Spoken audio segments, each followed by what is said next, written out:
Hello, hi, good evening, everyone. Can you all hear me well?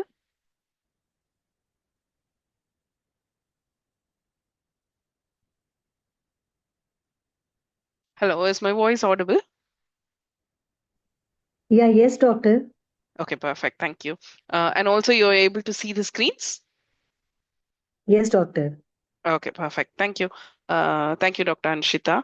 So, today we will try and do some practice session, basically, just to give an idea of for people who are appearing for exams.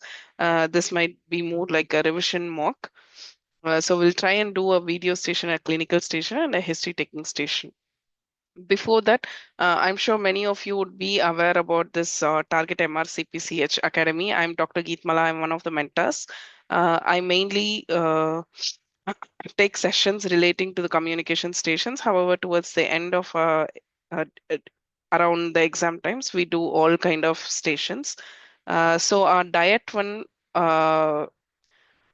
Clinical training sessions will for 2027 will be starting from the month of August. So people who are aiming to register for Diet 1 can actually contact the given number, Dr. Kanimoli, for further details if you're all interested. Basically, this course will be for around 6 months, starting from August until your exams. So each type of stations will be dealt by each mentors, giving you an insight about a detailed information about what you can expect, how the stations will be, various types of stations. Initially, we'll kind of do different types of station, and then we will do in terms of system-wise stations like nephrology, newborn, hematology, like that. And towards the end, you'll kind of get the mixed mocks, and initially it will be more like a basic pattern. So you kind of see many stations which do recur in our exams. And this is just of what would happen in these clinical station. You'll be having recording for uh, all the classes that are taken. Even if you miss the classes, you should still be able to access the recordings, and these recordings will be available for you until you give your exams. Yeah, and also you'll time and then you'll be getting the all the materials needed for you to prepare for the clinical examination. So that is a bit about the course that will be starting in August. So if people who are willing, please contact Dr. Kanimuli for further information, and that is the number. uh, you can note down or take a photo if you need it, or you can contact one of the mentors who are always present there in the group. You can personally send them a message to see if you need more details about the course. Okay,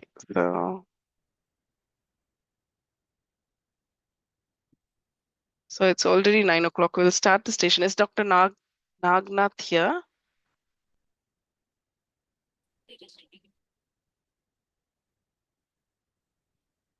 Is Dr. Nagnath here who wanted to do a station?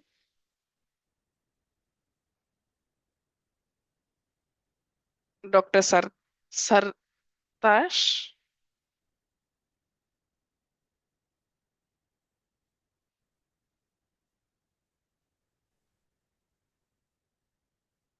Dr. Divya or Dr. Heer? Anybody available?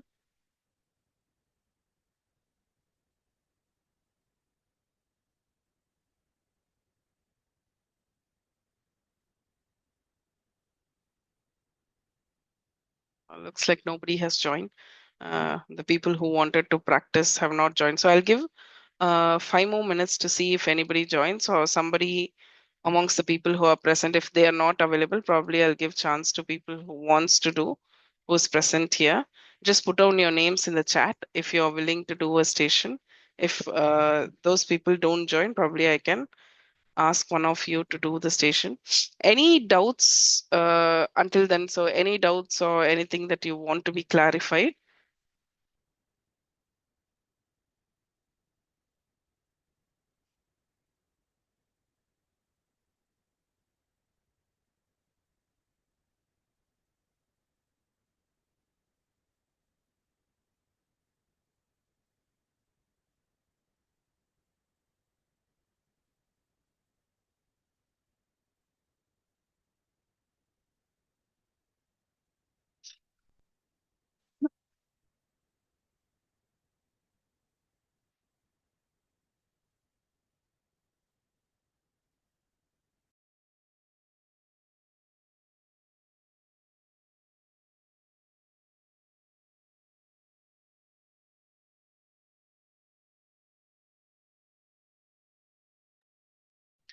There's no specific order, doctor. If you can just put your name, and if you want a specific type of station, you can put the station besides your name so that I'll understand you wanted to do that station.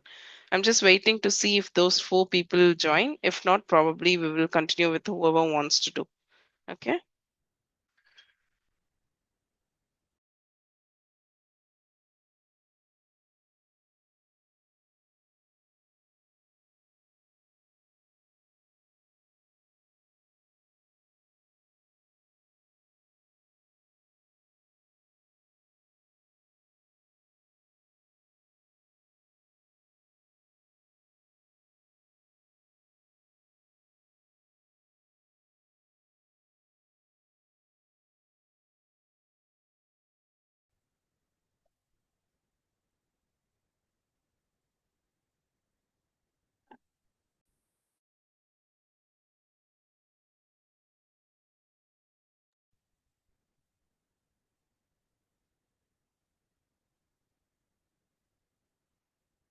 So until people join, we would for next 5 minutes probably we'll see how what is the outlook of MRCPCH clinical stations, because some of you might just be thinking about doing a clinical station. Each one of you will be in different stages. So for the benefit of people who are just going to start preparing or want to know what exactly the clinicals are, uh, please do have a look into the RCPCH site. Go to MRCPCH exams, and you have every detail needed for you to understand about the exams. It's all given there perfectly fine in a very good manner. So definitely go through it before you go for your clinical examinations. So they also sometimes have the examples of what you might be expecting in different types of stations. Okay. So this is all taken from the site. So always check the site. Some changes might occur, and they will be intimating it through the RCPCH site. And it is essential that you get to know about that. So totally, you'll have 10 stations for MRCPCH clinical scenarios. So four of them will be clinical stations, by which I mean you'll have to examine the patient, and this is for 9 minutes. For 6 minutes, you'll be examining the patients, and remaining 3 minutes would be with the examiner, where they will be asking you the questions after you summarize what are the clinical findings you actually examine. So this could be an RS, CVS, CNS stations, or musculoskeletal other stations. In any kind of stations might appear. So those are your four clinical stations. This is a very quick station, so you will have to be very thorough with your clinical examination and the technique, because you have no time.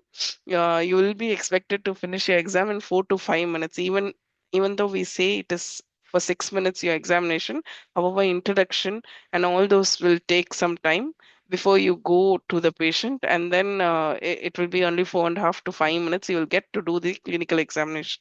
So the examination part as such and the pattern should be very thorough, and you should be able to do it at your spinal level. If you keep thinking, then probably you will lose time and you won't be able to do it very well. So clinical station, concentrate. And this is also variable. You never know what stations might turn up in your exams.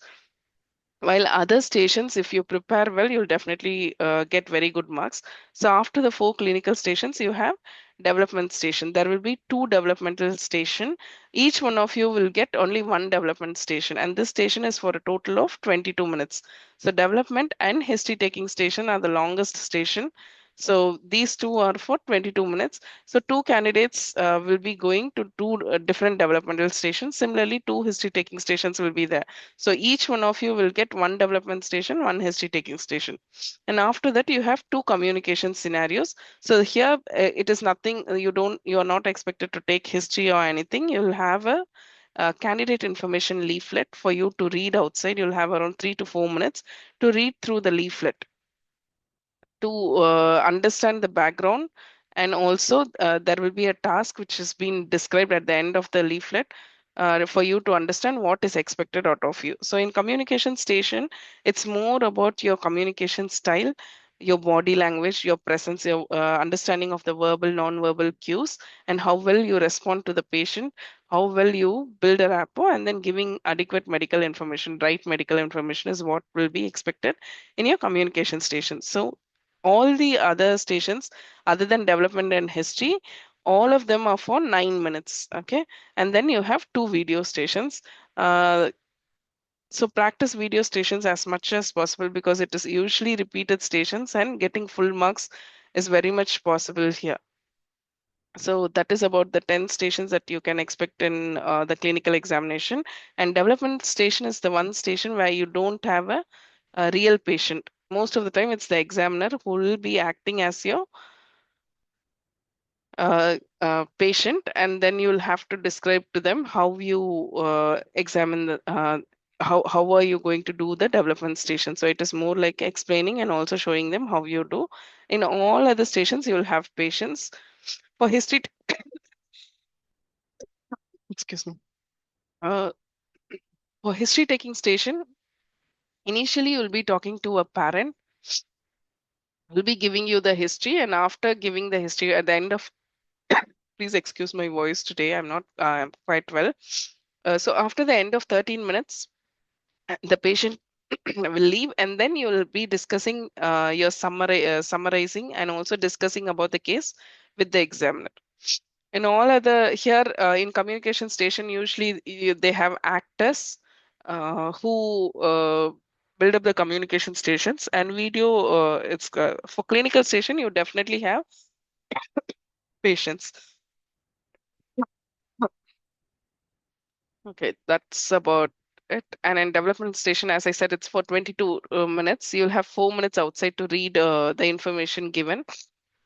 And inside, you'll have 9 minutes where you take the history and all those things. At the end of 6 minutes, you'll have a warning bell and to say that 3 minutes is remaining. So by 9 minutes, you'll finish taking the history. You'll take 1 minute to summarize to the examiner, and remaining 9 minutes again, you'll take to demonstrate how you do the development station. And the end at the end of 9 minutes, and the remaining 3 minutes will be with the examiner discussing about the developmental station and the remaining questions from the examiner. Whereas in history taking station, you'll have 13 minutes for taking the history. In development station, you have 9 minutes for the history. In history taking station, you'll have 13 minutes. At 9 minutes, you'll be given a warning bell, and then you'll have 4 minutes remaining. And then remaining 9 minutes, there will be discussion with the examiner. And in history taking, you will feel that it's going to be quite extensive. There will be detailed asking of questions, in-depth questions, because you'll have to cover that 9 minutes. And only when you start practicing, you'll understand how long the 9 minutes is. Kindly mute your mics unless you want to talk to me.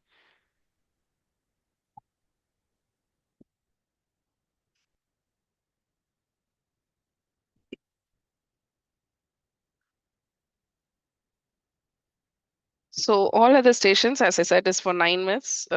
You will be given a warning bell at 6 minutes to say you have 3 minutes remaining. Communication station, here you will be throughout the 9 minutes, you'll be talking only to the role player. Examiner will only be observing you and putting you on the mark. There will be a warning bell at end of 6 minutes. Video station, I think all of you are aware. There will be again 4 minutes outside. 3 minutes you can use. So you will be given the laptop. You can access the video as many times as you want. You can go forward, you can go backward, you can do whatever you want for 3 minutes. You can watch as many times as possible. And then after 3 minutes, you'll start your discussion with the examiner. And then clinical station, as I said, you'll have only the 6 minutes available to do your examination. And after 6 minutes, you should start your discussion with the examiner. So that's a quick overview about the stations that you might be expecting in clinical exams. So I hope we can start the session for today. Uh,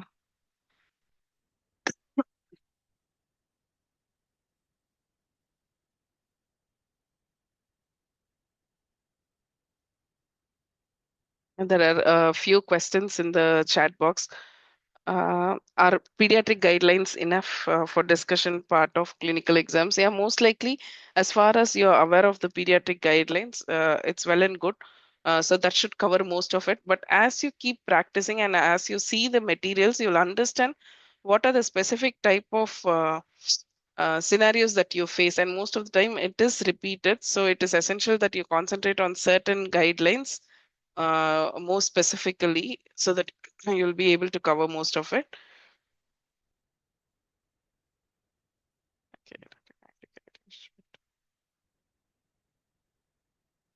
Okay. Dr. Anshita, I'm not sure if our group has all the materials uh, posted in the general group.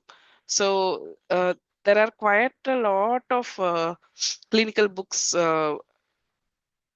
available in Telegram groups. If you go into IMRCPCH site, you will find lots of materials available. However, during the course, we concise. So we take the responsibility of reading as much as possible, looking into all those notebooks, and then we teach you.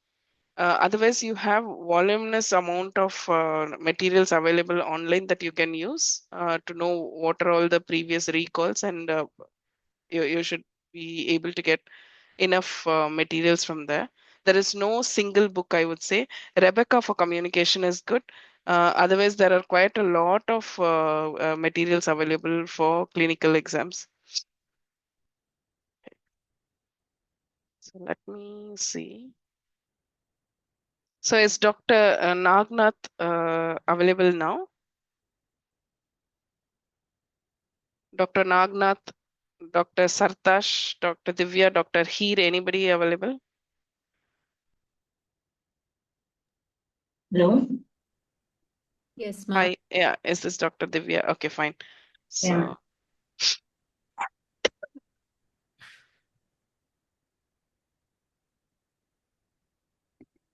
not sure if the remaining people are going to join. So, people who want to do, so I'll give Dr. Divya history taking station. If Dr. Heer joins, probably. Yes, ma'am, I'm there. Okay, perfect. So you can do the management part of the history taking, and Dr. Divya will do the history taking part. Uh, if Dr. Nagnath and Sartash wouldn't join by the end of this session, I want somebody to volunteer to do a video station and a clinical station. Please put down your name. The first name I would take to give the chance. Okay. Doctor, are you ready, Dr. Divya, for the history taking station? Yeah, ma'am. Okay.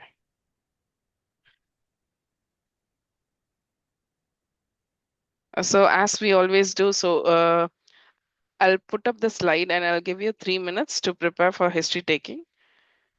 And at the end of 3 minutes, we will start the uh, history taking. Okay. Yeah, ma'am.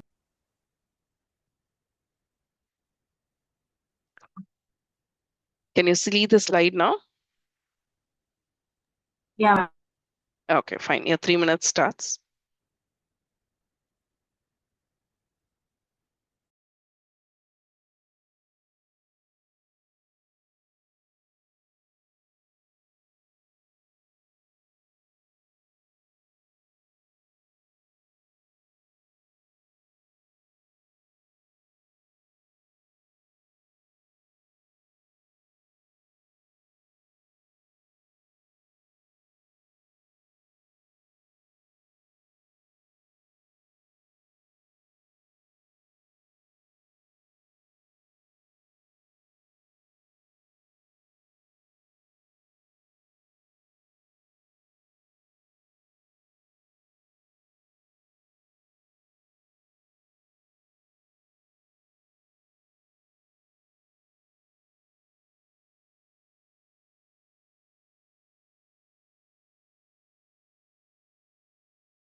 Are you ready, doctor?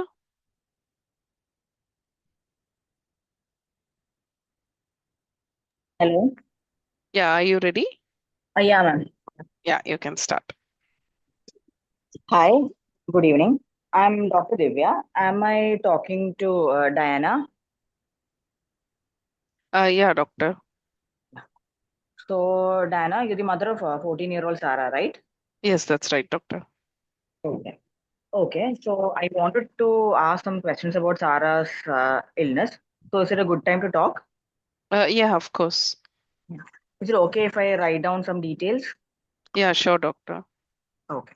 So, Diana, I can see in the GP letter that Sarah has been having headache for 6 months.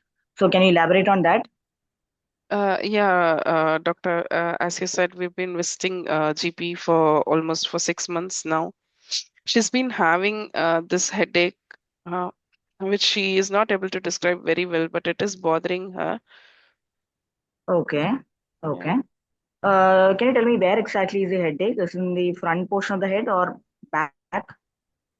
So it is quite diffuse, doctor. She doesn't point to one area. Sometimes she says her eyes also hurt.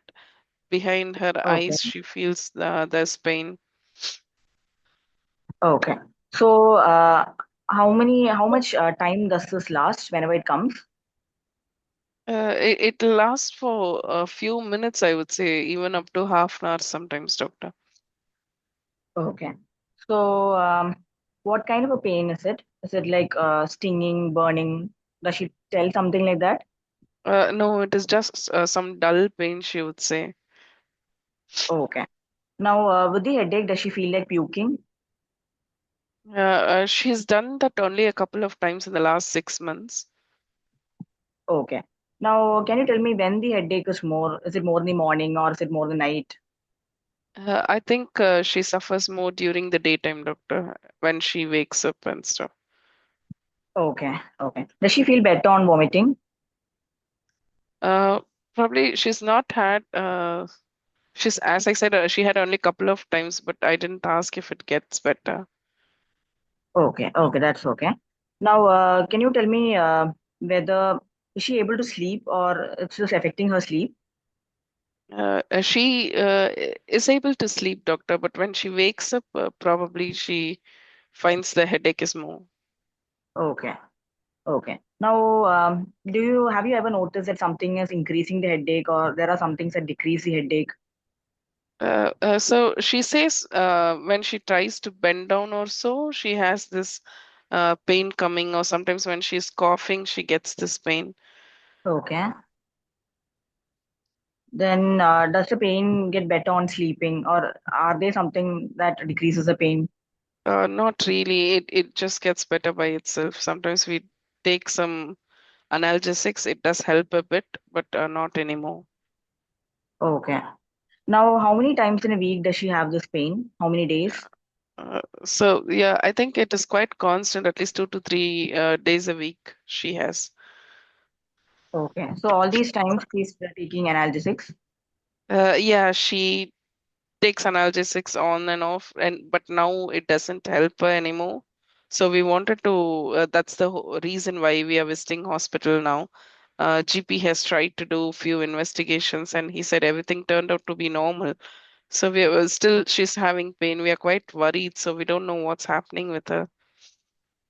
Okay, well, Anna, I understand your concern. Don't worry. Okay, I'll definitely look into it. I'll definitely help you. Okay. Thank you, doctor. Now, Diana, since this pain started, before this pain started, did she have any accident or head trauma? No, doctor, nothing significant. Did she have any fever or have any hospitalization? No, doctor. Okay, with this headache, is she having any behavioral changes? Is she more moody or irritable? She's quite irritable. Irritable in the sense because of this headache, she finds it difficult to concentrate on things. And obviously, that is affecting her behavior, but nothing drastic, I would say, other than that. Okay. Have you noted any weight loss or weight gain? No, doctor. She's always on a plumpier side, so. Okay. Okay. Now, have you noted any lumps or bumps in her body? Nothing we have noted like that, doctor. Is there any tummy bloating, tummy ache? No, Is there any problem with pee or poo? no, doctor. Okay. Is she having is she having any problems in seeing her vision? Sometimes she says that she has kind of blackouts, which is quite Yeah. momentary, and then it gets better by itself, is what she says. It's only for few seconds, and then she's all okay. Has she ever fainted? No, doctor. Okay. Has she had fits? No, Okay. Now, does she have any rash anywhere in her body? no, doctor. Okay. Has she complained of any bone pain or joint pain? No. Okay. Now, about this vision, is she having difficulty in seeing? Is she using specs? No, she generally sees well. It's only occasionally that she has these blackouts. Okay. Is she having blurring of vision? She's seeing objects as two. No, no, nothing that she has mentioned.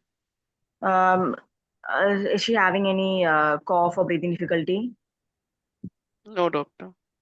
Is she having any abnormal racing of heart? Nothing she's mentioned. Okay. Have you felt that she is too pale or she's having bleeding from somewhere? No, doctor. Okay. Has she been gaining weight lately? She is quite obese, doctor. But nothing recently, nothing has changed. But she's obese. Okay. So, has she ever been admitted to the hospital? No, doctor. Okay. Has she ever had any surgeries? No, She's not on any long-term medicines, right? no, doctor. Okay. Now, so Sarah is there. So hi, Sarah. Hi, doctor. So how is, with your headache and all, how's your school life going? Yeah, I'm finding it difficult to concentrate, doctor. Okay, I understand that. Okay, and I'll try my maximum to help you, Sarah. Don't worry. Thank you. So, Sarah, how are your friends helping you?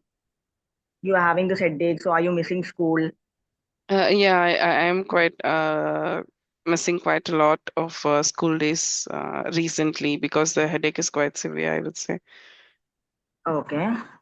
So, what about your friends? Are they helping you? Yeah, they're okay. Okay. Is there any difficult instances at school? Are there any, is there something that you would want to tell me? Nothing, doctor. Okay.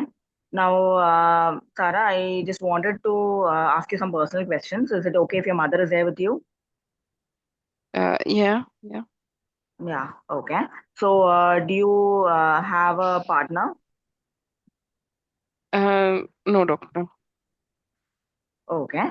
Now, Sarah, I'm like asking this because it's just a part of your evaluation. Okay. Do not take it in a bad sense. So, have you ever taken alcohol or drugs? No, doctor. Okay. Have you ever smoked? Never, doctor. Okay, that's really great to hear. Okay. Now, Sarah, what about your home environment? How are you getting along with your parents? Yeah, they're always kind. There were some people that I look up to. Okay, that's really good to hear, Sarah. Okay. Now, is there anything that you would like to, are you 9 minutes finding it? up. Okay, are you finding anything at school difficult? Uh, I didn't get your question, doctor. Have you ever had any bullying instances, Yeah, sometimes people do make fun about me being fat and stuff, but I really don't care about that anyways. Okay, that's a really positive attitude, Sarah. I appreciate you for that. Okay. Now, Thank you. Sarah, what about your periods? Have you started them? Yeah, doctor. Okay. At what age do you have your periods? She's looking at her mom. Okay. 11 So years, doctor, since 11 years. 11 years. Okay. Okay. So are your periods regular? Yeah, not very regular. It's quite irregular. Okay. Do you have heavy bleeds? No, I have very little bleeds. Okay. Okay. That's okay. Now, Diana, I wanted to ask you, do you remember anything about Sarah's, when you were pregnant with Sarah, was there any issues during that time? No, doctor, everything was fine. Okay. You had a normal delivery? Yeah, Was Sarah admitted in ICU? no, doctor. Okay. Have you done any skin prick test during the hospital stay when she was born? Uh, Skin prick. What is it, doctor? Any newborn test? Yeah, yeah, yeah. Everything was normal. Okay, that's good to hear. Did she have any jaundice or any breathing difficulty during that time? No, doctor. Okay, that's good. So you have given all her jabs? Yeah, yeah. Okay. Is she having any allergy to, any food, medicines, or is she having asthma? No, doctor. Okay. Now, what do you tell, like, how do you think her eating habits are? Uh, it's normal, I would say, doctor. Nothing has changed. But she prefers a lot of junks. Okay. Yeah, Okay. Now, what about her development? Is she on par with her peers? yeah, yeah. How is she academically? She was okay until this headache came, doctor. Now she's not able to concentrate much on her studies. Otherwise, she's generally a bright student. Okay, that's really great to hear. Okay. Now, coming to your family, how many members are there in your house? So it's me, my partner, Sarah, and a younger sister. Okay. So, is there any diseases in your family? Any chronic diseases? Anything for which medication is Yeah, one taken? thing that is quite worrying for us, especially with Sarah having these headaches, is that my dad died due to brain tumor last year. So yeah, all of us are quite anxious, and Sarah did visualize herself her grandfather, uh, uh, how her grandfather suffered. So it did affect her mentally. Okay, I mean, that is really scary. That must be really scary for Sarah. Okay, don't worry. As you told earlier, GP has done quite a lot of tests. Okay, and as of now, it is reassuring. And further, I will look into it. Okay, don't worry. Okay. Okay, okay, doctor, sure. Then, how are you coping with all this? Do you have any financial issues? There are no financial issues as such, doctor. Okay, your time's up. Can you summarize your history, doctor? Yeah. So today I had the opportunity to talk to Diana, who's a mother of 14-year-old Sarah, who presented with complaints of 6 months history of headache. She's having a diffuse type of headache, retroorbital, dull, aching kind of pain, and it lasts for a few minutes to about half an hour. Associated with it, she's having vomiting. The headache is most when she wakes up in the morning, and she's having increase in pain when she's bending down and she's coughing. She does has not been able to identify any decreasing factors. Initially, it was able to be relieved with analgesics, but now she's not getting any relief with that. She has a pain around 2 to 3 days per week, and she has already consulted the GP and done certain investigations, including an imaging, which is all normal. She is Sarah's an 14-year-old girl who started menarche at 11 years of age. She is obese and she's on the GP follow-up for that. Prior to the onset of the headache, she has not had any trauma or any fever. She does not have any history of any weight loss or lymphadenopathy or organomegaly or any other system involvement. And she's having school absenteeism because of her problems, and she's facing certain bullying issues at school because she's obese. And in her family, she's having a good rapport with her parents, and she's quite concerned because her grandfather died because of a brain tumor, and she has taken all her jabs. She does not have any history of any allergy. Her diet consists of a lot of junks. She is academically as par with her peers, but now she is missing a lot of classes because of her headache. Okay, doctor. So I'll stop you there. Uh, Yeah. Dr. Heer, are you ready to continue? Yes, ma'am. Okay. So you're happy with the summary, or you want any other extra information before we proceed to management? Um, no, ma'am, it's okay. Yeah. Okay. Do you want to start with the differential diagnosis? Okay. So based on the history, considering that the teenage girl is obese with a history of diffuse headache and some red flags like morning headache headache on waking up, along with increase in vomiting while bending down and coughing, my first differential would be idiopathic intracranial hypertension.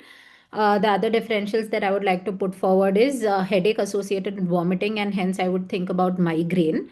There's also some history wherein she gets headaches 2 to 3 days per week and takes analgesics every time, which is not helping anymore. So I would also like to put in the differentials medication overuse headache. The other differentials that I would like to include lower down would be um, cerebral venous sinus thrombosis and brain tumor or a space occupying lesion. Okay. So why does her space occupying relation come down the differential diagnosis in this case? Because she's not giving any significant history of loss of appetite or loss of weight. Okay. Um, Okay. So how would you proceed with this child?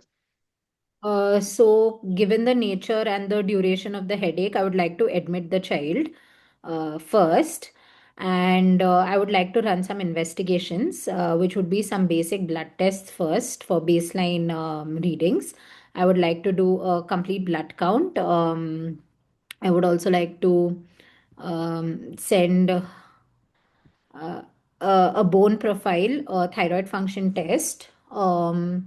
I would like to check the urea and electrolytes as well, and parathyroid function as well. And along with that, considering that I am thinking of idiopathic intracranial hypertension, I would like to do MRI of the brain as well. So it's already been done and it's reported normal. Okay. In that case,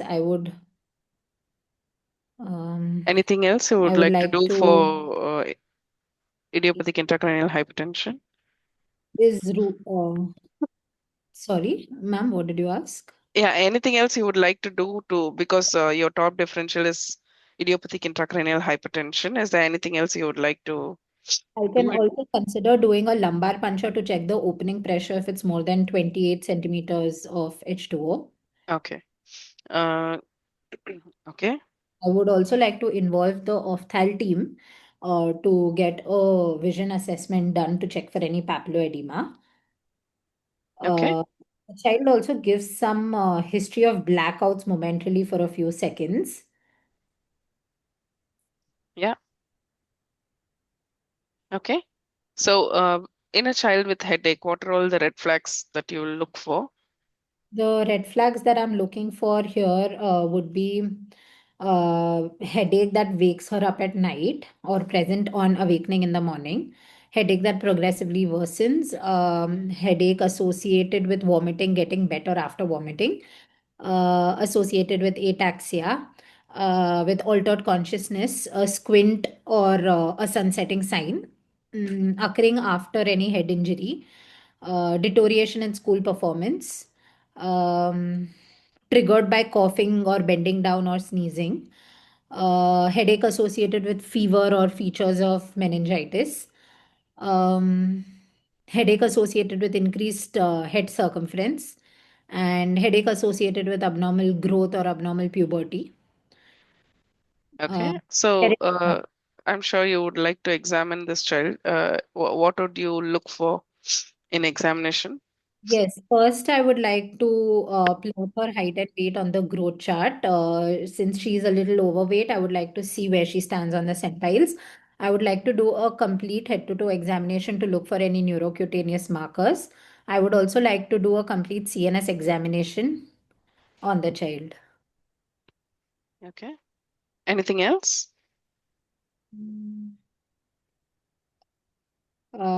I Okay. You said this could be Yeah, I a, would like to check her vitals as well, especially her blood pressure. okay. You said this could be a case of benign intracranial hypertension. Could you describe how a child would present with intracranial hypertension, So, idiopathic intracranial?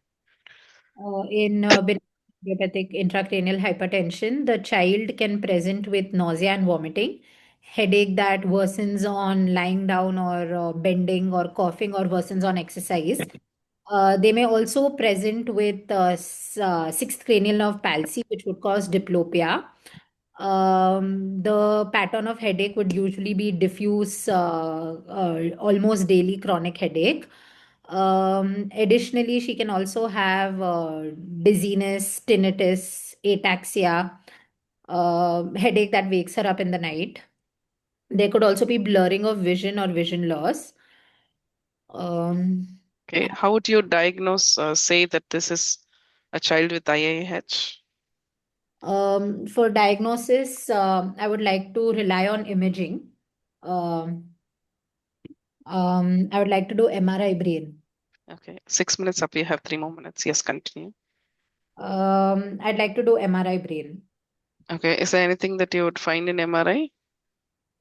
Um, so MRI brain, basically, I want to do to rule out any other causes as a Okay. first line. Um, there could be dilation of vessels causing increased pressure. Okay. So how would you manage this child if it is a case of IIH? Okay, as a part of general management, while she is admitted, I would like to keep her bed at a 30-degree angle to decrease the pressure. I would advise hyperventilation to reduce the pressure for short term by decreasing the cerebral blood flow. As a long term, I would like to advise her for weight reduction. Medically, I would like to start as my first drug of choice would be acetazolamide, which is a carbonic anhydrase inhibitor. Um, Sorry. Alternatively, I could also consider furosemide, which is a loop diuretic. And my third choice, if none of these work, is topiramate. And Okay. surgical indications would be if um, like any peritoneal shunts are required. Okay. What is the complication associated with IIH? Complications that I can think of is cerebral. Mm, I'd like to think about cerebral venous thrombosis. Okay. So with the transient vision loss in this child, is there anything else you want to be worried about? Uh, mm, I can definitely expect the child. One second, ma'am. No, Just that's fine. So you said that this child can have sixth nerve palsy. Is there any specific reason or it is because of compression. okay? Diplopia and squint can happen due to compression of the sixth cranial nerve. So if a child with a chronic headache and has a uh, little rectus nerve palsy, what would be your differentials? Sorry, ma'am. Can you Uh, please repeat? so if a child has a chronic headache, Mhm. something similar, along with cranial nerve lesions, what would be your top differentials? My top differentials would be idiopathic intracranial hypertension. Apart from that, I would also think about space occupying lesions because even they can cause 9 minutes up. Okay, so we'll stop there. History is one time where you think, when will this end? So thank you so much, Dr. Divya and Dr. Heer. I think both of you performed really well. Uh, any specific questions you both had?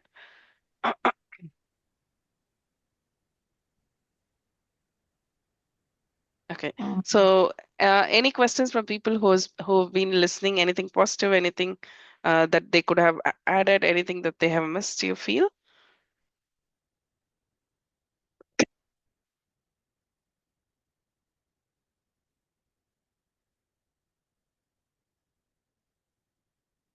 Yeah, somebody in the chat box had asked about OC pills because we see that intracranial hypertension can be associated with chronic contraceptive usage. However, I think Dr. Divya had already asked about any chronic medication use, any partners or anything. So probably she wanted to ask it in an indirect way. Didn't ask about fever, TB contact. Yeah,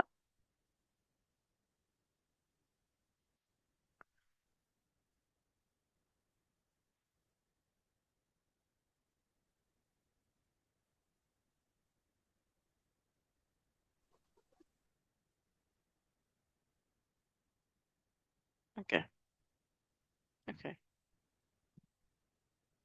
Yeah, there are a few suggestions in the chat box. So it all relates to. So OC pills, we said direct questions in history, close ended.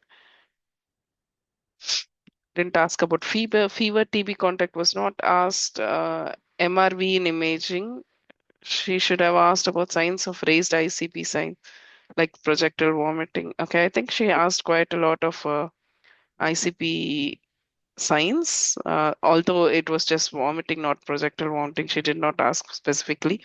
Hypothyroidism, yes. Uh, any investigation done so far?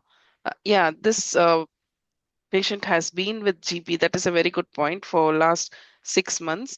In the history, I mean, in the candidate information leaflet, it's already given that the GP has done the imaging, neuroimaging, and it is all normal. So, however, in history, whenever a patient has seen some other doctor or the GP, it is always wise to ask like until how much was done, what investigations were done, what were the reports, because the parents know, and many times that is very useful for us to gauge the situation, and it will actually shorten the time asking history because many things have already been done. If you miss asking that question, sometimes you might have to do everything by yourself. Peripheral blood smear to rule out malignancy, yeah, in investigation. Risk of blindness, exactly. So that is the complication. Only complication with the IAH is permanent visual loss. Radiofemoral delay, probably somebody thinking of coarctation of aorta, hypertension. That is why it's essential when you do examination, you mention about the blood pressure. So specifically in examination, don't miss blood pressure in cases of headache and any cardiovascular histories. Hematuria history also important to rule out CKD steroid use. Yeah.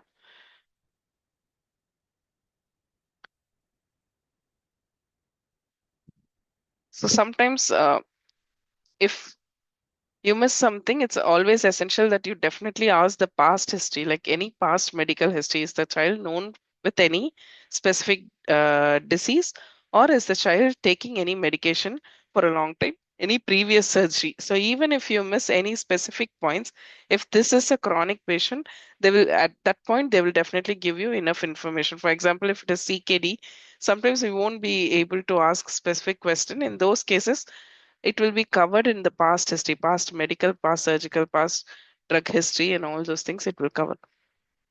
Diagnosis of exclusion needs to rule out space occupying thrombosis by doing MRI, MRV. Yes, sure. Yeah, should be able to ophthalmologist. I think they didn't mention about ophthalmologist.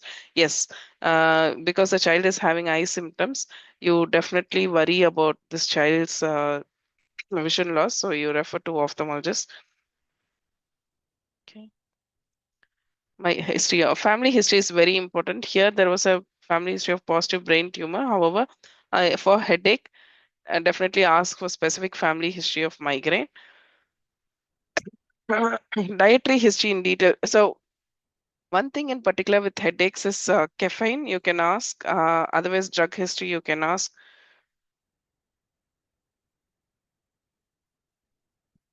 Oh, is my voice clear? Are you all able to hear me, or can you all hear me?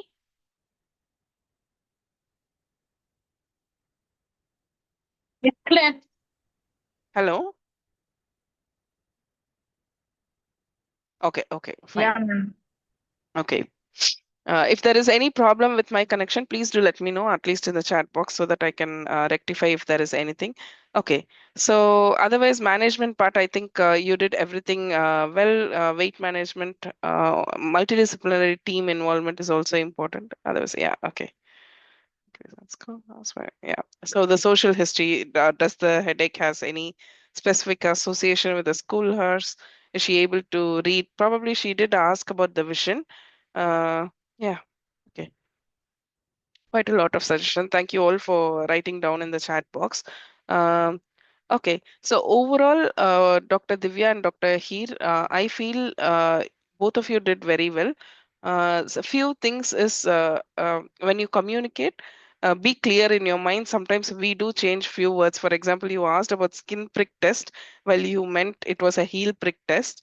Uh, so be quite conscious about what you speak. And also in summary, the only thing I felt Dr. Divya had missed is I'm not sure if I didn't concentrate, or was it that you missed to mention. However, you asked in the history about the vision. You did not mention about the transient visual loss. In Yes. summary, that is also very important, especially when you think this is a child with IIH. Otherwise, pretty much you have covered most of the things that I had in my mind.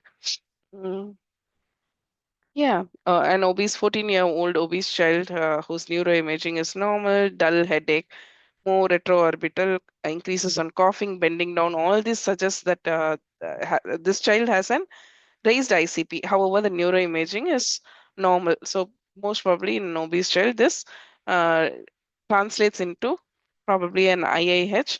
However, transient visual loss is definitely important. You should definitely ask for any child with headache. Ask about the vision, which is important.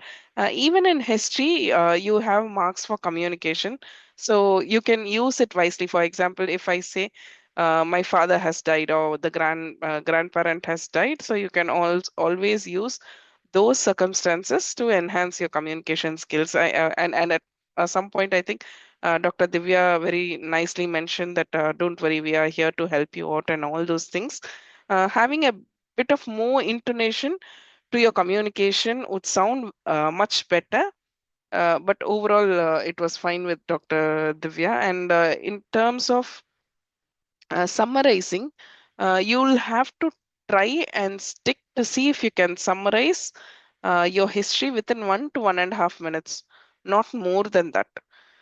And you should concentrate on telling the relevant positive history first, and uh, very relevant negative history, rather than including every topic. See which is relevant. Okay, I think for when you summarized, I felt like you tried to summarize every topic. Rather than that, see which is relevant, and always summarize only using relevant positive history, because they're also hearing your history taking. Having a crisp summary is very important. Okay, so that's for Dr. Divya. Do you have any specific questions, Dr. Divya? No, ma'am. Okay, dietary, you can mention about caffeine, and summarizing could be a bit better probably when you get this recording. Have uh, go back, just listen to your own summary and see how long you have taken. I think it would have lasted at least for around 2.5 minutes. Try to cut down a bit for your exams, because you will be given only 1 to 1.5 minutes to summarize your history. Okay. Otherwise, well done. Thank you so much, Dr. Divya. Thank you, ma'am. And Dr. Heer, coming to Dr. Heer, you beautifully picked up from where Dr. Divya left, and I think you were clear in your mind this is a case of IIH. However, when you present, you should always give it in the form of differential diagnosis. When you say IIH, um, you made many good differential diagnosis, like I think you did mention about venous sinus thrombosis. So, what are all the other differential diagnoses? You can say space occupying lesion. However, you should mention that because the neuroimaging is normal, it is less likely. That is the reason why you think space occupying lesion is down in the list. Otherwise, probably that would be one of your top differential diagnosis, because idiopathic intracranial hypertension is again a diagnosis of exclusion. You need to rule out any other causes of headache before you label it as idiopathic intracranial hypertension. Yes, ma'am. Yeah, so I think, yeah, that you did quite nicely mention that space occupying lesion is down in the list. But I asked you why you were not able to correlate, saying that the scans were all normal, so probably down. So be very present, read through the question. Sometimes there are lots of investigation and values given in the question. You can make use of it when you talk about the differential diagnosis. Okay. Otherwise, overall, I think the management was well presented. Only thing is, when we ask about how would you manage this child, so now that you have taken the history, you should always talk about, you're going to examine, isn't it? When after you finish your history, you're going to examine, then investigate, then manage. So if they generally ask about the management, still you'll have to say you'll do a complete examination. And in examination, what specifically? So you do a complete CNS examination with cranial nerves. That is very important. Fundus examination is important in this child. Visual acuity specifically, and field of vision. Because as you rightly mentioned, you would expect some sixth cranial nerve palsy might be associated. So it is essential that you mention it. And peripheral vision loss, otherwise should have a normal neurology. Blood pressure don't miss, because in these kind of situations we are more concentrating towards the neurology. However, vitals is also equally important. Investigation, I think there was some doubts, because MRI CT imaging should be done, which is already done, and it is all normal. So the next thing, now that you think it could be idiopathic intracranial hypertension, without any doubt you should say that you will be doing a lumbar puncture, because the imaging is already normal in a child with intracranial hypertension. So you want to do an LP to find out the opening pressure. You told it, but I think there was a bit of hesitation before you said, because you were quite sure this was a case of IAH. Okay. Otherwise, what was the other question? So, how would you diagnose idiopathic intracranial hypertension? Please read about this topic, because there is a specific criteria, something called as modified Dandy criteria is present. So, for idiopathic intracranial hypertension, what do you need? You need signs and symptoms of raised intracranial pressure. So, that is what this child has. And there should be absence of localizing findings. So, you should not have any other neurological findings except for sixth nerve palsy. When you do the lumbar puncture, that is when you will know that this there is a higher intracranial pressure. However, the CSF should be of normal composition. So all these are the Dandy's criteria which will fulfill for you to help in diagnosis of idiopathic intracranial hypertension. Okay, and there should not be any other cause of raised ICP. So when they fulfill this criteria, probably you put them under IAH. And then management, I think whatever you said was fine. Weight loss, there could be some medication costs. If that is the cause, then you'll have to discontinue those medication, and then acetazolamide, furosemide, all those things. And then surgery. So complications, don't forget, IIH can actually cause permanent visual loss. So initially it could be transient visual loss, but eventually you are very much worried about permanent visual loss, and that is why you want to decrease the intracranial pressure. This is a simple topic for us to discuss today. Thank you so much, Dr. Divya and Heer. Any specific doubts you have, Dr. Heer? No, ma'am. I think it's clear. I actually missed out a few points in the history. I didn't hear the part, or I didn't pay attention even in the question to the part where the scans are normal. Yeah. So this is one specific thing I tell everybody, every candidate. The 3 minutes is very, very important for you to know where exactly you are, in which situation, and what are all has been done, and what is expected out of you. So never miss the question part, always take a note in your paper. You will be given a paper and pen. Always write down the parent's name, because most of the time we change the parent's name, which doesn't sound good. So write the name, write the age of the child. If there is a child's name, write down that, and also write down important points in the candidate information leaflet. You can make use of it, and sometimes the same question is also present inside the station. So if you have not concentrated outside due to some reason, you can always come inside and see the station as well. Okay.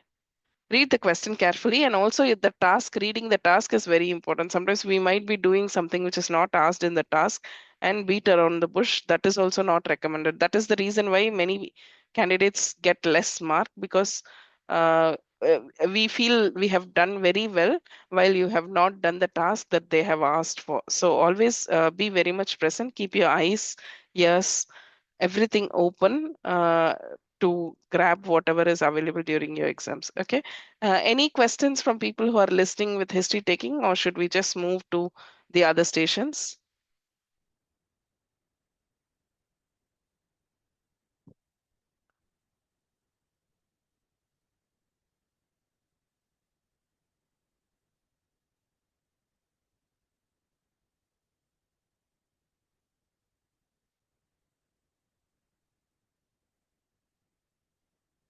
I think somebody has written exactly what I had mentioned.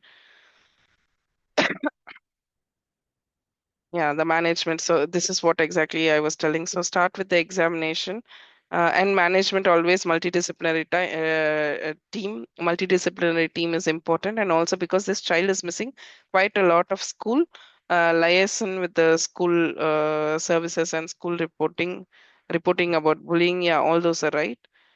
Safety netting and red flags are very important, and follow-ups. Yeah. So as I said, summary should definitely be crisp. So irregular periods, which can commonly occur in adolescent. I didn't have any specific things. However, I would have expected people to mention thyroid function test in a child who's obese with irregular periods for completion's sake, and also in any adolescent with obesity, you can always do investigations related to the obesity. Yes, you can do it anyway in history taking. If usually there are not two people, it's only one person available for history taking. Very rarely you find even the patient, the child available while taking history. In that case, yes, you can talk to the child first, introduce yourself, and say that you're going to ask mother few questions, and let her feel free to join in the conversation. Anything specific to the child, you can ask specifically to the child. That's a good way of doing history taking. Drug history was missing. I think she did ask about the drug history. Posterior reversible encephalopathy. Yeah, that is why blood pressure is very important. In that, press occurs when the child has very high blood pressure.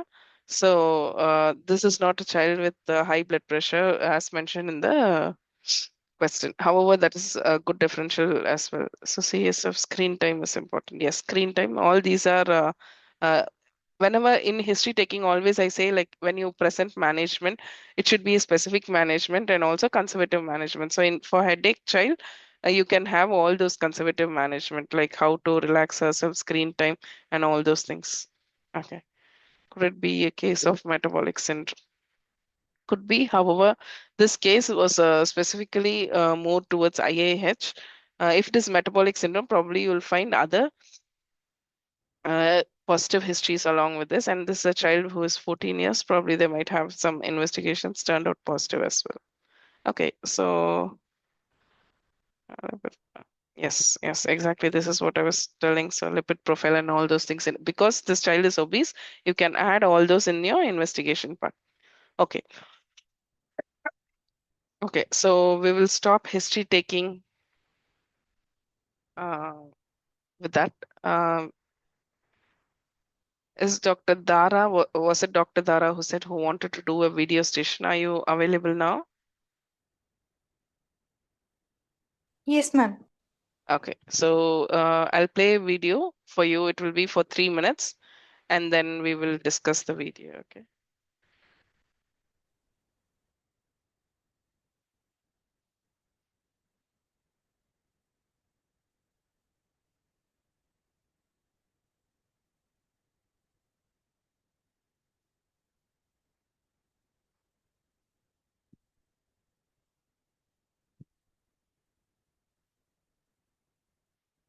Can you see the slide? Yes, ma'am.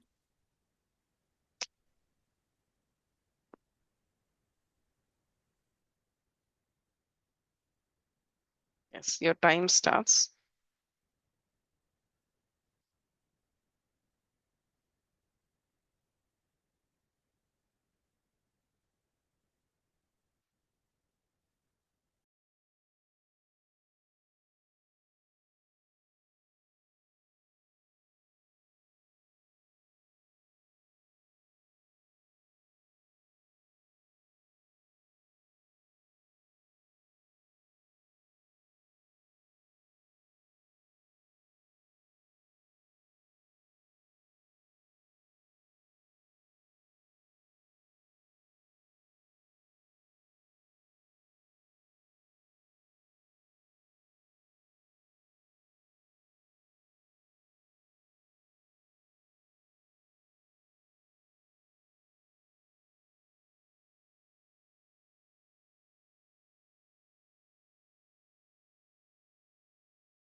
Are you ready, doctor? Yes, ma'am. Ma'am, may I know the age of the child? No, nothing will be given. It's very rare that you have a candidate information leaflet for video station. You might have to just guess from the video. Okay, ma'am. Okay, yeah. You ready? Yes, ma'am. Yeah. Can you In this summarize the findings in the video, doctor? okay, ma'am. In this video, I can see a child, most probably in the hospital setting or OPD. I can't appreciate because it was not here, and no dysmorphism is present, and no distress was there, no device was attached. Um, I want to take measure for height and weight and plot on the growth centile. I can see the baby was um, outstretching his upper limb, and the lower limb there was flexion. Um, putting all these things together, um, my differential is it might be infantile spasm. Okay. Are there any other differential diagnoses you would like to offer, doctor? Ma'am, it can be Sandifer syndrome and infantile colic and some inborn error of metabolism. Okay. So what are the causes of infantile spasms, doctor? Tuberculosis is one of the cause. Tuberculosis, you mean? Sorry, Uh, ma'am, tuberous sclerosis is slip of tongue. okay. Okay. So any other causes? Um, Waist syndrome. Okay. So how would you proceed with this child? Ma'am, Consider this I is want a to take child history. having infantile spasms. How would you proceed? Yeah. Ma'am, I want to take some history. I want to ask about the onset course duration and what makes it better, what makes it worse, and is there any video recording previous? Is there any previous video recording, and is it the first time it is happening, or it happened before. And specifically, I want to know about what happened before the attack and during, if there is any symptom which is not present in the video, and after the attack what happens. And I want to know about any is it related to feed or not, any history of aspiration or choking, um, and is there any lip smacking or rolling up previously. And also I want to know about the skin stigmata and of neurocutaneous disease, um, like ash leaf spot. And also I want to ask about the perinatal, natal and postnatal history, specifically if is the mother was diabetic or not, and any family history. Yes. Okay. Why specifically diabetic? My macrosomic baby has the chance to have this. Okay. How do you investigate this child? Investigation, it will be I will do EEG, and I will expect hips arrhythmia here, and I can do MRI brain, and I also want to do ECG, echo, and abdominal ultrasound. Yes. Okay. How do you manage? Uh, as I have given the history, and then I want to do examine the baby at first, and after doing these investigations I want to involve multidisciplinary team. And for treating this tuberous sclerosis or infantile spasm, I want to give vigabatrin, um, and also I want to ensure ketogenic diet. And yes, ma'am. Okay. Any other drug that you'll use other than vigabatrin? Without vigabatrin, I can give sodium valproate or benzodiazepine. I'm not sure, ma'am. Maybe Okay. sodium valproate. Don't worry. So, what is the overall prognosis for a child with infantile spasm? Ma'am, prognosis. If it is not if it is not treated, then the prognosis is bad, and it may cause it may cause developmental delay at that case if it is not treated. Okay. Okay, fine. So that's the end of the video station. Those are the amount of questions they've asked specifically in video station. Thank you, doctor. It's just for 5 minutes. So one thing you did well. Thank you so much, Dr. Dara. Any specific difficulties you had?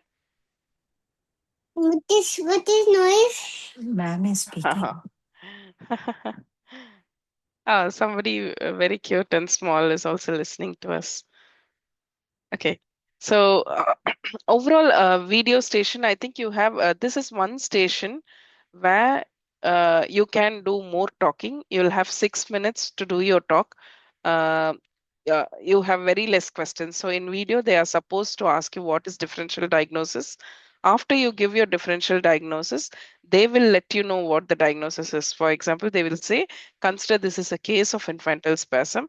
How will you investigate? How will you manage? So video station questions are very specific, and you'll get the same questions again and again. One thing which is very important in video station is how you summarize your observations in video. What I often say is, even if I have not seen a video, when you describe a video, it should be very visual. I should be able to visualize what you have seen. So that is the amount of information, how vividly you should describe a video. For example, in this child, you can say, this is an infant, isn't it? You don't need to have an age. You can say this is an infant, probably in a hospital setting. You can see that the child is well grown, not in distress. Otherwise, I think you rightly said not in distress. You can't see any obvious dysmorphism. And then, because you think this is a child with infantile spasm, always look for what specifically you want to look. You can say you cannot appreciate any obvious neurocutaneous markers. Here, uh, head size seems to be normal. And what do you observe? You should explain that a bit more nicely, I would say. So here in this video, you can see that the child has sudden rapid tonic contraction of the trunk and limb muscles, followed by relaxation, which occurs within seconds, and this activity occurs in clusters. So that is how it classically describes infantile spasms, and that is what you see in this video, isn't it? So describe it nicely. When you describe it nicely, you get very good marks as well. Okay, so that is about how you describe the video. And then when it comes to differential diagnosis, here there are very few differential diagnoses. I think you did mention. For infantile spasm, there are quite a lot of causes. Though tuberous sclerosis is one of the associations that we always talk about because it has a specific treatment of choice, and you definitely need to rule out tuberous sclerosis. However, there are other causes. For example, there are prenatal, perinatal, and postnatal causes. So it could be like a microcephaly, hydrocephalus, any congenital infection, trauma, HIE, meningitis, encephalitis, all these simple causes can actually be a cause for infantile spasm. Postnatally, there could be some of the metabolic disorders like phenylketonuria, MSUD, maple syrup urine disease, pyridoxine dependency, biotinidase deficiency, meningitis. So all these you can say as causes for infantile spasms. Okay. So that is what I mentioned. However, you restricted yourself to tuberous sclerosis. We know that is a common association with infantile spasm as well. And then never miss what you'll ask specifically in history. Uh, what did you miss? Any recent behavioral change? Developmental neuroregression, that is very important. Family history is important because most of the neurocutaneous syndromes, you do have a family history. Otherwise, the birth history, for example, HIE, any signs of meningitis, encephalitis, all this should be covered in your history. What else? In examination, I was very happy when you said you wanted to do the height and weight. However, you missed to mention the head size and head circumference. Also looking for neurocutaneous markers. So these are some few points in examination you should not miss for a child with infantile spasm. What do you do? What do you look for in tuberous sclerosis? You want to do a Woods lamp examination for hypopigmented patch. Ophthal examination is very important. Developmental examination is also very important. So that covers your history and examination. And investigation, I think there are, you did say EEG, and they will obviously ask what would you find in this child, and you find hips arrhythmia that you had mentioned. You can do neuroimaging. You also do certain basic investigations for seizures, like you need to do a complete blood count, LFT, RFT. Calcium, magnesium, phosphate, like bone profile is also important. Urine amino acids, organic acids to rule out other metabolic causes, biotinidase, and all those things. Always involve the multidisciplinary team when you talk about management, especially for MRCPCH examination. Involve your seniors and also multidisciplinary team. I think there is specific management for infantile spasms, so the guidelines have recently changed a bit in relation to ACTH.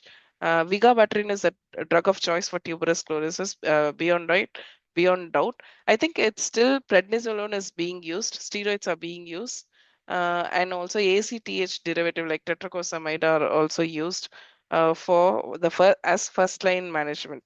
The second line management, however, you can talk about other anti-epileptic drugs and ketogenic diet. All those are the second line management. I think I asked about the prognosis. So for this, the prognosis is poor.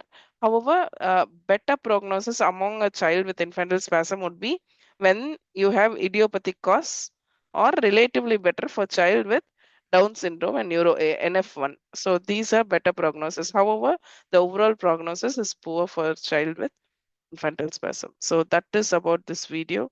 Any questions? This is a very simple video, and you do find it occurring in exams quite frequently. Any questions for this video station? Okay, if there are no voices, probably. Okay, perfect. So we'll move to the last station of today. So we'll do the clinical station. Was it Dr. Abdullah who volunteered? Happy to do.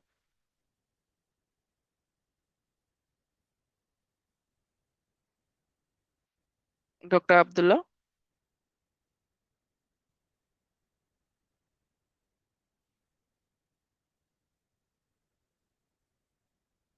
Okay, is Dr. Sartash here? Or anybody else who wants to do a clinical station? Quick clinical station, 5 minutes.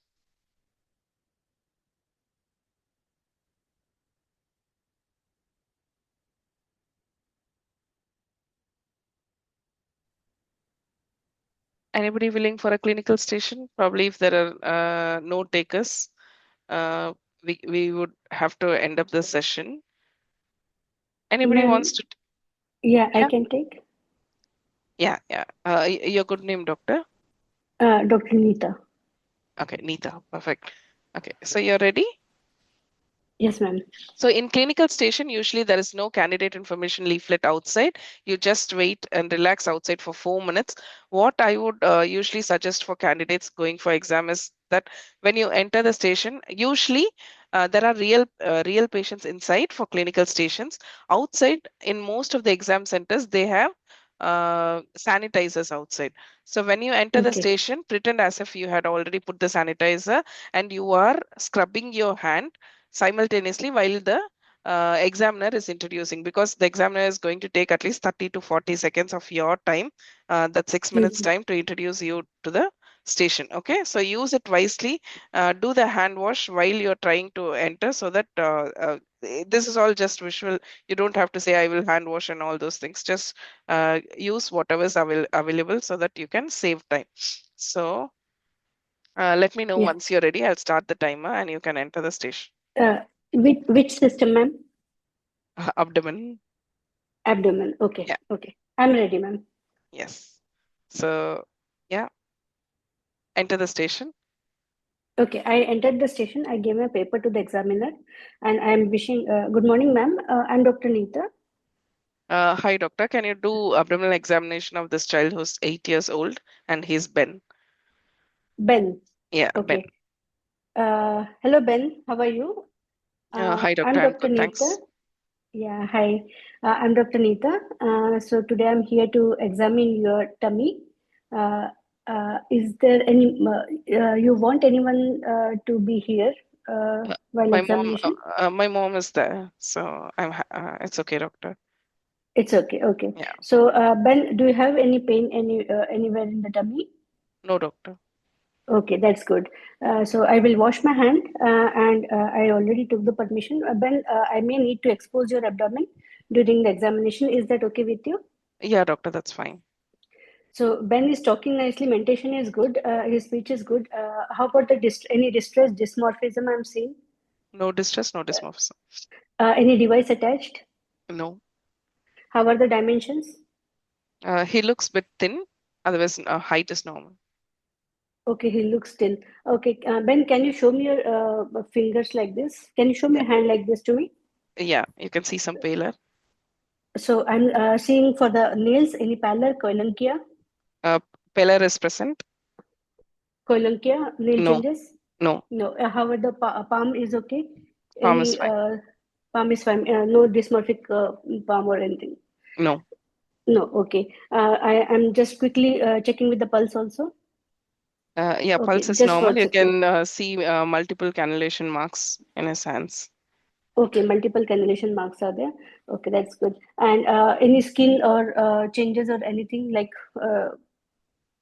any skin changes I'm seeing, No, like erythema marks or anything. You already no. said marks. I'll Ben, can you do like this for me? I'm checking for the pallor in the eyes. Pallor present. I'm checking for the icterus. Can you look No down? icterus. No icterus. Can you open your mouth? Yeah, normal. Okay. Dentation. Normal. Normal. I will quickly look at the any pedal edema. No pedal edema. Okay, I will. Ben, can you sleep for me? I Yeah, will check your tummy. Yeah, yeah. I'm just inspecting the tummy. General inspection of the tummy. How is the tummy looking like? Okay, there is. Okay, so there is a scar mark, and the tummy is not looking any distended. Umbilicus looks okay, and there is a huge scar mark. Okay. Uh, so and okay, and I just will just look more. Okay. Ben, I will quickly have a look, palpate your tummy. I will warm my hands and I will do the soft palpation. If you get any pain, just let me know, okay? Okay, doctor. So I'm doing the soft palpation. Is there any tense tenderness? No. No.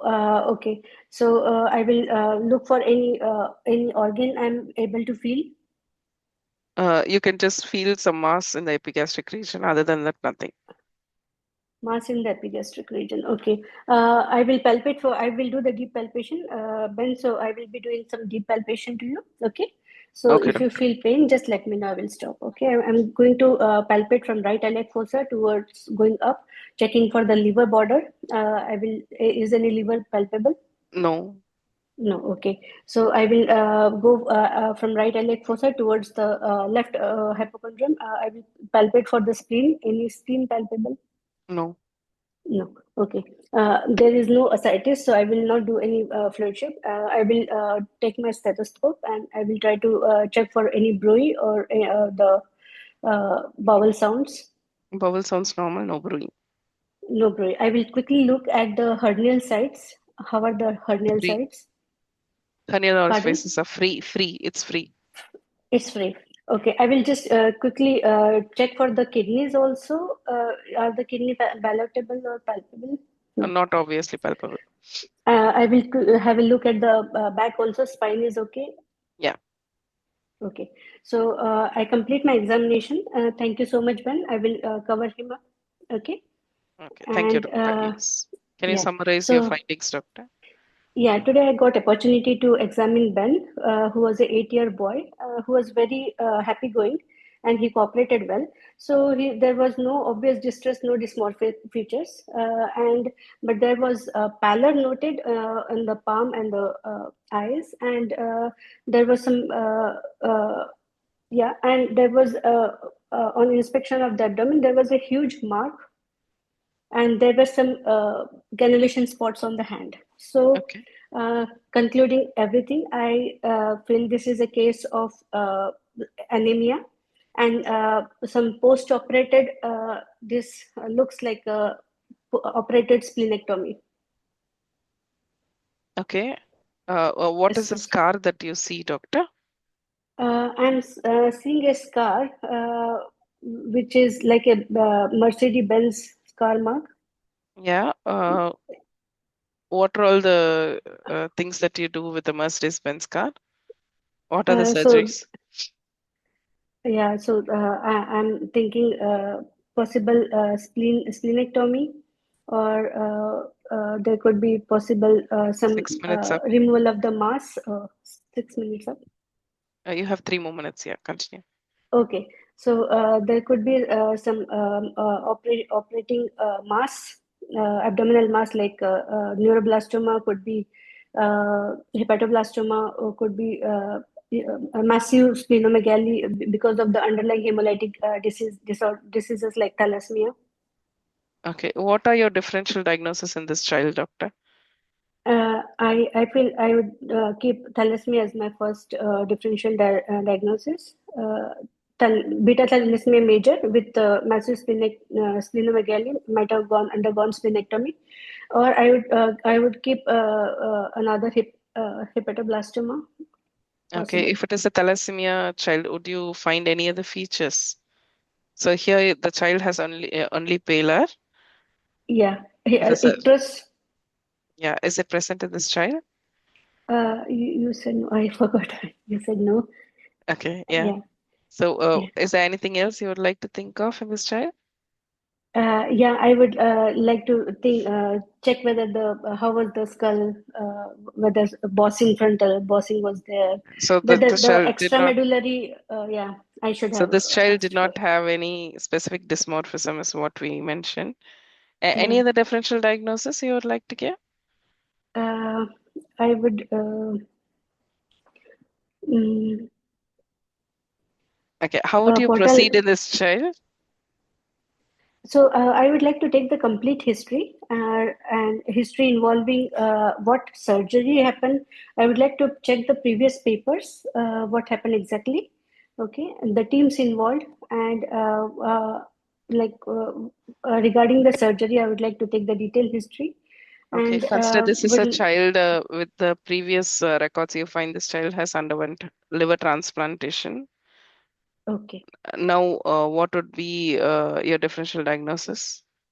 So could be liver cirrhosis, portal hypertension, Okay. or could be biliary atresia. Okay. What are the complications for a child associated with liver transplantation? So there will be mostly the nutritional complications will be there. Okay, and there will be vitamin deficiency of vitamins, fat soluble vitamin A, D, E, K, Okay. and there will be coagulopathies, and there can be mm, uh, the what you call mainly the disorders can also come up. Okay. Okay, 9 minutes up. I'll stop you there. I'm so sorry you had to face Sorry, this ma'am. scenario. You okay? No, no. Yes, yes, I'm okay. Have you booked for your exams or? No, I'm planning, ma'am. Okay, okay. So overall, you did very well. You were very much present. Your clinical examination part was very good. So you knew what you want to do in an abdominal examination. That is vital, and that part you did very well. So don't worry about that. You were quite systematic about what you wanted to do. Started with hands and went up. Only thing that I felt in examination that you had missed is to check for axilla in any Yeah, around so if this child is lymph okay nodes 8 and years yeah. but if this child is around adolescent age, always look for signs of puberty and also any other scar marks in axilla and look for other signs of puberty. Okay, as a part Yeah. of your routine examination in any child you suspect can have a chronic illness. Other than that, I think you did mention everything about eyes, nose, mouth, neck was done to see if there is, because this child has a multiple cannulation marks and also undergone surgery. Always examine the neck for any long line marks and all those things. Yes, You yes, probably, I think the part where you got struck was the scar, is it? yes. Yeah, I Yes. forgot So the. this is a I from Mercedes-Benz this car, very time you said classic. pallor, I was thinking of okay, I'm dealing with Anemia, isn't it? So thalassemia. if it is thal, as you said, always abdomen is very tricky, I would say. We always read about palar jaundice, hepatomegaly, splenomegaly, but we never think what comes with what. So palar, Mm, only palar with hepatomegaly is quite different. Palar jaundice with hepatomegaly is different. So each of them will have many differential diagnoses. So this liver transplantation cases are quite commonly appearing because there are lots of liver transplant centers which mhm. organize this MRCPCH examination. So please read about liver transplantation. This is a classic Mercedes-Benz scar, Yes. which would mean that they had exposed quite a lot. They needed to do some major surgery. Mhm. There could be many other causes for Mercedes-Benz. Liver transplantation is something that should pop up in your mind when you see such scar. Now that you have seen, you will definitely not miss in your exams. Yes. Okay. Yes. Yes. So Thank you these so are much, ma'am. Thanks. no worries. You did very well. Thank you for accepting to do in the last minute, doctor. My pleasure, ma'am. Yeah, the only other thing I would like to mention in your examination is in the superficial examination, you found a mass in the epigastric region. Mhm. Did you not want to examine what this mass was in your deep palpation? Is it that you whether it is moving with Yeah. respiration? I What thought it is would be either liver or spleen. What should be that mass otherwise? so that is the transplanted liver that you usually feel sometimes in Okay. children who have underwent liver transplant. The transplanted liver can sometimes be felt in the epigastric region. Epigastric. Okay. Yeah. Okay. Because the left lobe of the liver is being replaced, so you can find Okay. the mass. So you should be ready here. Also describe the when you summarize, describe the scar, and also I think there is a drain scar on the right region. So look Yes. into it. I looked at, Yes, but yes. yeah, I looked at in the by doing Zoom, but well, I mean, Yeah, yeah. Well, summarizing, I summarizing. forgot that. Yeah. Yes, yes. So this does happen because clinical is quite a rush station. Mm-hmm. Grossly, I think it was all okay. I wouldn't say you finished the clinical examination in 4 minutes, 45 seconds. When you summarized, you told it was paler. In examination, you found the child was also thin. So when you summarize your clinical findings, Mm-hmm. be Yeah. sure you summarize whatever you see, because Mm-hmm. in clinical examination, you're doing examination. Examiner looks from a distance. So only if you summarize what you have seen, it will denote as if you have checked it right. If you don't summarize, it will be overlooked and probably thought that you had missed a clinical finding. Okay. So this is basically a child who is thin, pale, multiple cannulation marks, liver transplant scar. Very simple as that, with an epigastric mass, probably a transplanted liver. So that was the case that we had today. Okay. Very good. So Thank one, no worries. Thank you so much, doctor. Once you, for you. people who are listening, so once you arrive at what the diagnosis is, from there starts your question. So now that this is a case of liver transplantation, for liver transplantation, definitely read about what are the indication, what are the contraindications for liver transplantation, complications of liver transplantation, how do you monitor these complications, because you have only 3 minutes. There is no time for many questions, only these type of questions would arrive. Okay, I just wanted to show something different rather than the regular hepatomegaly, splenomegaly. Hope I'm hoping that this is at least useful for people who have not seen liver transplant case. Okay, anybody who's been listening, any questions, specific questions, Dr. Neeta, for you? Uh, Ma'am, can we tell like all the congenital like Krigler, Najary, and this For liver all? transplant, yes. So Yeah. yeah. So you can say this is a case of liver transplantation. So once you say Mm. liver transplantation, your differential diagnosis, then comes up your differential diagnosis. So most commonly, where do you see? 8 years, Extrahepatic I think biliary, extrahepatic Wilson's will biliary, go. yeah, atresia, hepatoma, end-stage renal diseases, serious Mm. life-threatening complications of liver disease. For example, if the child has bleeding varices, gross encephalopathy, all those things. Metabolic disorders, as you said, could be Wilson, alpha-1 antitrypsin, galactosemia. Okay. Yeah. Or sometimes there could be acute severe liver cell failure where they have no other choice but to do a liver transplant, fulminant or subacute liver cell failure. All these are the indications for liver transplantation. Yeah. So, what are the contraindications for liver transplant? Would be the next question. When would you not do a liver transplant even if the child needs? When you think it's not going to be helpful, isn't it? Like in a child with a Mhm. systemic disease, other than liver, he also has disease somewhere, like irreversible extra hepatic. Multi-system involvement. Yeah, Mm. extra hepatic disease. There is no use of doing a liver transplant. HIV, irreversible brain damage has already occurred, or incurable malignancy. So these are some of the contraindications. So liver transplantation complication is as such is an important topic, because that is of interest for the examiners. What are the complications? So once you transplant an organ, what do you expect as complication? Graft versus host. Rejection, isn't it? Rejection. And Yeah. also you are immunosuppressing them. So they are Yeah. more prone for infection. And Mm. once you transplant, these organs get attached. Their vessels are attached. In liver, you need to attach the biliary tree. So because of reaction, all these can have problems. Like they can again undergo biliary atresia because of the reactions. Hepatic vascular obstructions are something that you see commonly, and also side effects of the immunosuppressive drugs. So these are some of the complications of liver transplant. How do you monitor them? So you do a serial liver function test, tissue sampling is done, imaging is done, because you can see that all these attachments can have blockage, like the vessels as well as the biliary tree. You want to do the imaging like a Doppler ultrasound, vascular patency, MRI. So all these are what they do for monitoring. Okay, and then sometimes they might ask what are the immunotherapy after liver transplantation, so you can read about it. Okay, so Yeah, that cyclosporine or yeah, yeah. yeah, exactly. So Mm. yeah, okay. So this is just a reminder to for us to say that these topics also should be read. Okay. Yeah. Thank you so much, doctor. Any Thank you, questions ma'am. from? Thank No, thank you, thank you. Any questions from people who are listening? Do you have your own example? So okay, so okay. Dr. Shafak had asked, do you have our own exam kit on its already? Okay. So for exam, you don't have to take anything. Just take your stethoscope and go.